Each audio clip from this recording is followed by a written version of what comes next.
Dear friend, have you ever known the particular silence of 3 a.m.? The night before a dreaded morning. The morning you have to face the person you have wronged. The morning you get the results from the doctor. The morning of the interview that will decide your future. You have prepared all you can. You have rehearsed the words. You have planned the outcomes. But now, all preparations are done, and you are simply alone in the dark, with nothing but the pounding of your own heart and the ghosts of your past. This is the long night of the soul, a night when all our cleverness fails us, all our strength deserts us, and all our carefully constructed defenses crumble. It is a night when we come face to face with the raw, trembling truth of who we are, and the terrifying uncertainty of what is to come. And it is in this place of ultimate vulnerability, of solitary wrestling, that some of the most profound encounters with God take place. Today, we journey to the bank of a dark river to spend a long night with a man who is terrified of the dawn. His name is Jacob, and his story is for anyone who has ever wrestled in the dark, desperate for a blessing. Let us begin with a prayer for the one who waits for morning. God who meets us in the darkness, the sun is about to rise on a day I fear. Be with me in this final hour of night. Do not let me face it alone. Give me the courage not to run, but to hold on till the light breaks. Amen. To understand Jacob's night, we must understand his life. His life has been one of wrestling, of striving, of clever deception. His very name, Jacob, means heel grabber or supplanter. He was born grabbing his twin brother Esau's heel. He tricked his brother out of his birthright for a bowl of stew. He deceived his blind, dying father to steal Esau's blessing. He has spent his entire life getting what he wants through his own cunning and manipulation. He is a survivor, a strategist, a man who trusts no one's strength but his own. And it has worked.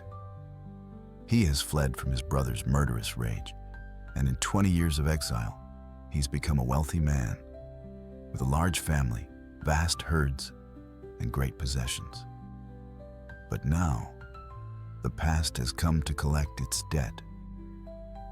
To go home, he must pass through the territory of his brother, Esau, the brother he has not seen in 2 decades, the brother who swore to kill him. And the news he receives is terrifying. Esau is coming to meet you, and 400 men are with him. This is not a welcome party. This is an army. And Jacob's legendary cleverness dissolves into pure, primal fear. He does what he has always done. He schemes. He divides his family and his flocks into 2 groups, hoping one might survive the coming slaughter. He sends lavish gifts ahead, trying to appease his brother's anger. He prays a desperate, panicked prayer. And then, as the fateful night falls, he does something he has never done before. He makes himself completely, utterly vulnerable. He sends his wives, his children, his servants, and all his possessions across the river Jabbok.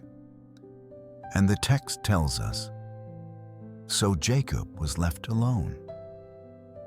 Alone. For the first time, all his schemes, his wealth, his family, the buffers he has built between himself and the world, are gone. It is just Jacob, the darkness and the roaring of the river, that separates him from his greatest fear. He can no longer run. He can no longer hide. He can no longer deceive. He is stripped bare. And in that raw, solitary darkness, a stranger appears, and he wrestles with Jacob until daybreak. Who is this man? The text is mysterious. A man? An angel? God himself? Perhaps the ambiguity is the point. In the long, dark night of the soul, our struggle is often with a nameless fear, a faceless opponent who seems to be God and our own past, all wrapped into one. This is not a sporting match. This is a desperate life or death struggle. It is a grappling in the dark, a clinging, a holding on. Jacob, the heel grabber, who has spent his life grabbing for things that are not his, is now grabbing onto something or someone that he cannot overcome, yet refuses to release. All night they struggle. The clever man is matched. The strong man is exhausted. And as the first hint of dawn streaks the sky, the man sees that he cannot overpower Jacob. So he touches the socket of Jacob's hip and wrenches it. Jacob is wounded, crippled. His source of physical strength and mobility is broken. And in that moment of breaking, the dynamic of the fight changes completely. Jacob can no longer fight to win. He can no longer strive in his own power. His struggle transforms. It is no longer a fight of opposition, but a clinging of desperation. He is wounded, but he will not let go. If you have ever been brought to a place where your own strength was broken and all you could do was cling, let your quiet like be a sign of that sacred surrender. The man says, "Let me go, for it is daybreak." And Jacob, broken, exhausted, but with a new kind of holy audacity, speaks the words that change everything.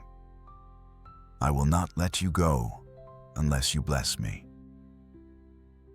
This is the turning point of his entire life.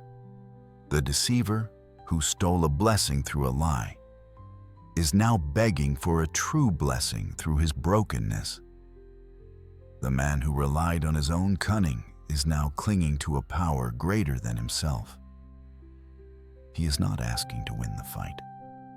He is asking to be blessed by the one he is fighting with.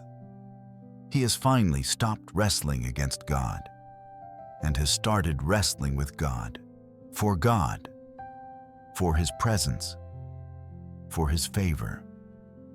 And the man asks him a question. "What is your name?" It is a question designed to make him confess, to speak the truth of who he has been. And Jacob answers, "Jacob, I am the supplanter. I am the deceiver. I am the man who has striven and tricked his way through life." And the divine stranger replies, "Your name will no longer be Jacob, but Israel, because you have struggled with God and with humans and have overcome." Israel, which means he struggles with God. His new identity is not he who won, it is he who struggled. His victory was not in overpowering his opponent, but in enduring the struggle, in refusing to let go. The blessing he receives is a new name, a new identity.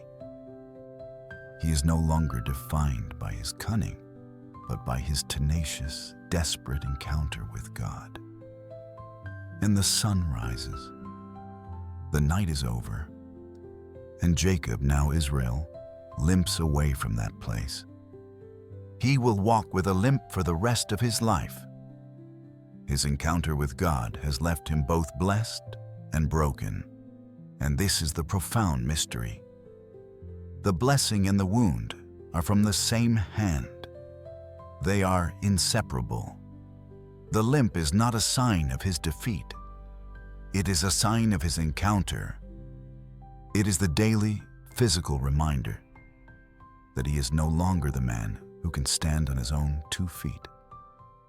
He is a man who must now lean, for the rest of his days, on the God he wrestled with in the dark. What is the long night you are facing? The fear of a tomorrow that seems unbearable?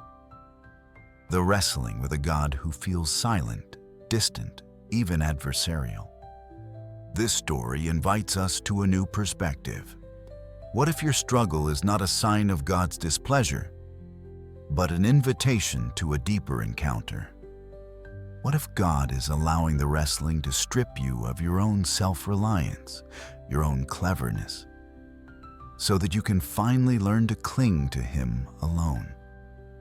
What if He is waiting for you to stop fighting against Him and to turn to Him and say, with all your remaining strength, I will not let you go unless you bless me?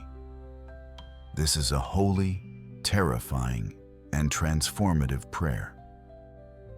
It is the prayer of the long night, and it is often in these wrestling matches that our true names are given to us, where we stop being the person defined by our fears, our past, and our failures, and become the person defined by our honest, tenacious struggle with God. You may walk away from your own long night with a limp, a scar, a wound that never fully heals. But that wound will be a sacred thing, a reminder that you were met by God in the darkness, and that you were strong enough to hold on until the blessing came. If this story of a sacred struggle has given you strength for your own long night, we invite you to subscribe. This is a place for fellow wrestlers, waiting for the dawn. In the comments below, perhaps you might simply write, "Waiting for the dawn." A quiet statement of faith, a prayer of endurance for the night. Let us close with a blessing. For the one who is alone by the river, may you not be afraid of the struggle in the dark. May you find the holy audacity to cling to God and demand a blessing. May you receive your new name, the name that is forged in the fire of this encounter. And may you walk into the dawn, limping perhaps, but blessed. Amen. Quiet now. Just breathe.